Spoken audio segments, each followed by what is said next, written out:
Xotiningning qarindoshlari kelsa nima bo'ladi? Birinchi navbatda kayfiyating buziladi. Undan ham yomoni endi ular bilan so'rashib chiqishing kerak. Qaynonang bo'lsa 5 yildan buyon oyijon deyishingni kutadi.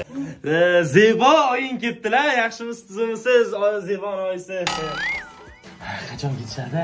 Ketaylik demayman, o'rganimsiz. Bo'pti, spalniga kirib uxlayman. Bu uxlayotdi o'tdi. Uxlash kelganlarimizaniki. So'rachi butun umrlik uyquga qanaqa qarar ekanlar. Astag'firullah, gapiring. Joningga tegib ketganidan oxiri oshxonaga kirasan, lekin bu yoqda ham tinch qo'yishmaydi. Yo'q, ne o'tiribsiz? Yuring ichkariga. Xo'p. Yo'q, nimaga o'tiribsiz? Kiring ichkariga. Ichkari kiringizmi? Voy, nima qilib o'tiribsiz? Umidagi Trinbotga bolachalarga joy qilmoqchi edik. Tualetda qoldi o'zi. Kuyov? Yo'q, rahmat, ichkariga kirmayman, bemalol o'tiraveringlar. Men hojatxonaga kirmoqchi edim. Men beraman. Ochiq qornim, tinch qilaman, balkonda uxlayveraman. Qizim o'yini balkonlar shunaqa zo'rdek qaranglar. Kuyov? Hayot xohlaganda ustidan kulyapti-yu. Tomosha qilaveringlar, ko'chaga chiqib turaman. Kechga yaqin esa olib ketgan erkak qarindoshlari ham keladi. Qachon yengi olasini?